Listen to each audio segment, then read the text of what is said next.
Okay, so here I have the structure of the boat finished and painted. So I just want to do a quick video on it and kind of talk about some of the things that I did. The first thing right here is the transom that's been completely rebuilt. So what I had before was just a little, kind of like right here, there's just a V piece of plywood, and on the other side. And when I put the motor on the back of that thing, which is a 7.5 horse Honda, it weighs about 75 pounds, it was wiggling the whole back of the boat. It was absolutely ridiculous. Okay, there's no way it was going to support it. So what I did is I basically took, this is a piece of plywood right here on this side, and then there's another piece that's right here on this back side right here. I bolted them through the boat, transom. I'm going to have to caulk around those. And also the motor that I have is what's known as a long shaft. So if I mount it right here, it's going to be way too deep into the water. So I basically built this little transom mount right here, or a little transom riser, I guess, or whatever you want to call it, to rise the engine up. Okay, so the engine actually, instead of being here, will mount up here. The nice thing about it is it's very easy to adjust. So if I need to adjust it, I think I got it right. All I gotta do is just take this sheet metal off right here, take these two bolts out, and then recut a piece of wood down to, say, 6 inches high. This one's 7 inches high. But I have it with these pipe hangers. These are kind of pipe hangers that I got at the electrical department. And I have it on both sides. So I have it on this side and that side right there. And they sandwich together to hold all this together. So it kind of puts all these two pieces and just mounts them as one. This right here is just for something for the motor to kind of clamp onto, keep it from pressing into wood too much. That's more of just an afterthought. Don't know how well that's going to work out. But I put the motor on this thing now, and I can move the motor up and down, tilt it up and down, and this thing does not move at all. It's very strong. So very happy with that. That was definitely a plus.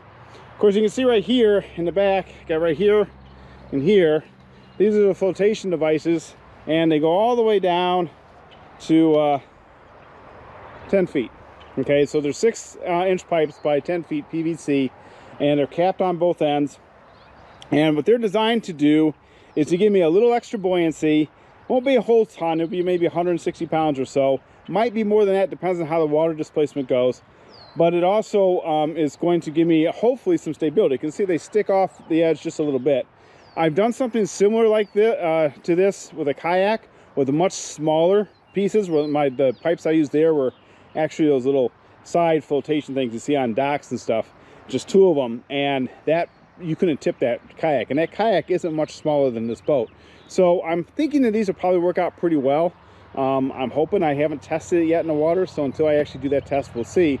And then of course the way I did it, you can see I had the ribbing going all the way across there, and what happens is they mount to the top of the boat right here. Okay, and then there's this beam right here that mounts to the pipe. Okay, so the beam mounts, well, it mounts to this, and then the pipe straps to this beam with these hose clamps. And I've got 3 of them. I actually bought 4, but I realized once I torque this thing down, it doesn't need them. I mean, this is solid. This isn't going anywhere, so I'm really pretty pleased with that. Now, one blunder that I did have with this pipe is I wanted to fill it with foam. And the reason I wanted to fill it with foam was because if it did spring a leak for any reason, it wouldn't fill with water. Because if these things filled with water, then it would be the exact opposite effect of what I'm trying to get, and it could really sink me bad. So I doubt that would ever happen. Most likely it would never happen. I thought I'll do it as a precaution. So I bought this product right here, which is from Total Boat. I got this Flotation Foam. It's a 2-part. Here's one part, here's the other part. I bought a gallon each of it, and it was supposed to do, I think, 8 square feet. And each one of these pipes is only 1.9 square feet, so I thought I'm going to have plenty. I should be able to fill the pipe up. Very disappointed. I don't know if it's the application I did. When I did it, what I did is I took the pipes, I placed them up on end, and I poured it down the pipe. So I sealed one end up, and I just put the open end up in the air, and I mixed everything up, and then I poured it. And I did it in small, so I took a quart of each from each one of these, mixed it together, got 2 quarts, did the first 2 quarts, see what happened. Well, in the end, I used up the whole gallon each of it, okay, or the whole 2 gallons, we want to call it that, and it only filled half of each of these pipes. Very disappointed. I don't know what happened, but I'm just letting people know I'm not going to knock the product at all. I'm not going to say the product's bad or anything like that. Possibly the application I was using it for isn't what it's designed for, and so then that's on me. But I just want to point it out in case anyone else gets this idea that maybe this wouldn't be a good idea. What I ended up doing for the rest of the pipe is I just stuffed it full of pool noodles, and that will displace some of the water. It's not perfect, it's not as good as this stuff would have been, but it's something. Again, hindsight, probably wouldn't use this product at all, okay, not at least for this application. But you know, and that was $114 for this, that, you know, kind of was a waste. All right, so that was a disappointment. One thing also about this transom, in the back here, I painted it with 2 coats of this indoor-outdoor paint, which I have right here, okay? And this is supposed to be one of the better paints that you can get, supposedly. All right, it's one of the more expensive ones. So I did that, and then what I did, because this is going to be obviously sitting in water, and I don't think indoor-outdoor paint is really made to be submersible, so I sprayed it with this Flex Seal.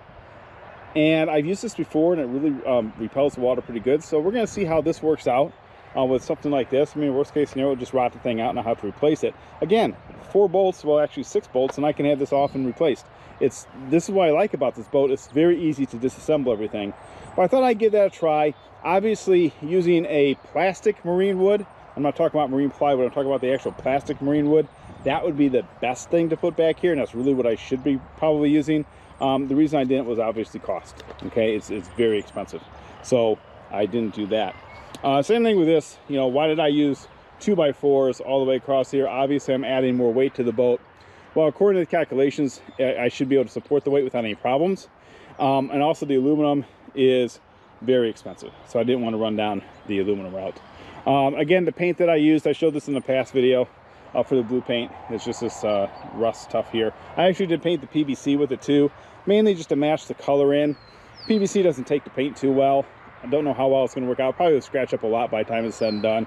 But I thought, it's you know, not too expensive. I'll give it a shot. Up here, I have the area cut out. This is where I have a little hatch doors going to be put in here, and then you can see where I kind of cut the wood right there. So instead of having this area be kind of spongy when you step on it, when you actually lay the board down, it's going to have a beam that goes right into that slot, and it actually is very, very solid. So this whole frame right here is holding up really well. Or, you know, when you put the sheathing on it, which is drying right now, I painted it. It holds up really well. So it's really strong. So I'm pretty happy about that. So overall, I'm pretty happy with this build. I definitely have added some weight to the boat. And again, until I get in the water, I'm going to see whether that was a good idea or a bad idea. But everything I've done so far has worked out pretty well, except for the foam episode. Didn't really like that.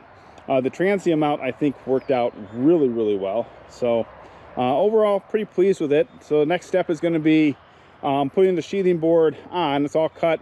It's been primed right now. It's drying. Put the sheathing board on and deal with that. And that will pretty much be it for at least the build of it.